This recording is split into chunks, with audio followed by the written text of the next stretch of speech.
My name is Yossi Brisky. I'm one of the rabbis with the Alef Institute.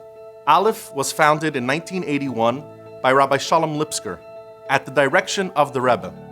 Alef counsels those that are enmeshed in the criminal justice system, counsels their families, and seeks to reduce long periods of incarceration.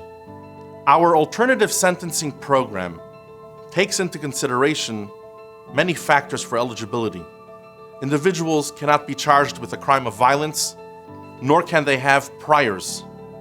There are 5 sentencing factors that the court takes into consideration at the sentencing of any individual: incapacitation, deterrence, punishment, restitution, and most importantly, rehabilitation. Anyone who can satisfy those factors without having to go to prison is eligible for an alternative sentence. Our proposals demonstrate to the court that this particular individual can satisfy all those factors with a non-custodial sentence.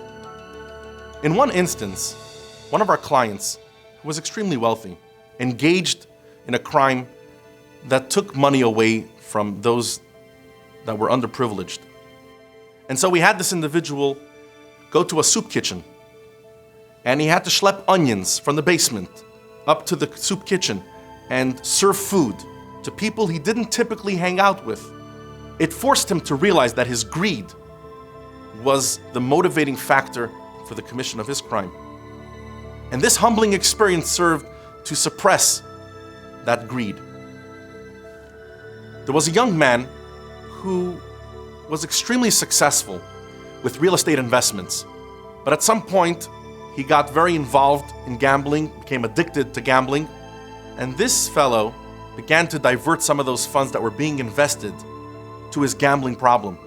We proposed to the judge that rather than continuing to waste his life in prison while his 2 young children suffered, we proposed that he be committed to a facility that would assist him with his gambling addiction.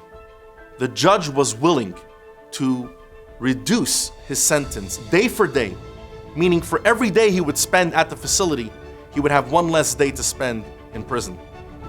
And as long as he committed to signing up at that facility, within 10 days after the judge would let him go, the judge would be willing to reduce his sentence. These alternatives that we propose can include a period of time of house arrest with an ankle bracelet, some time in a halfway house.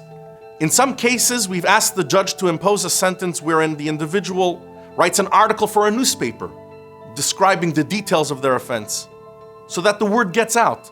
The message gets to the masses without any period of incarceration. The judges are looking for ways to stop throwing people into prison. Those individuals that they feel are eligible for an alternative sentence, they are always looking for new ideas for an alternative to incarceration. And we are happy to present those ideas, and in many instances, the judge accepts our proposal. Our work with our clients does not end at the sentencing in court.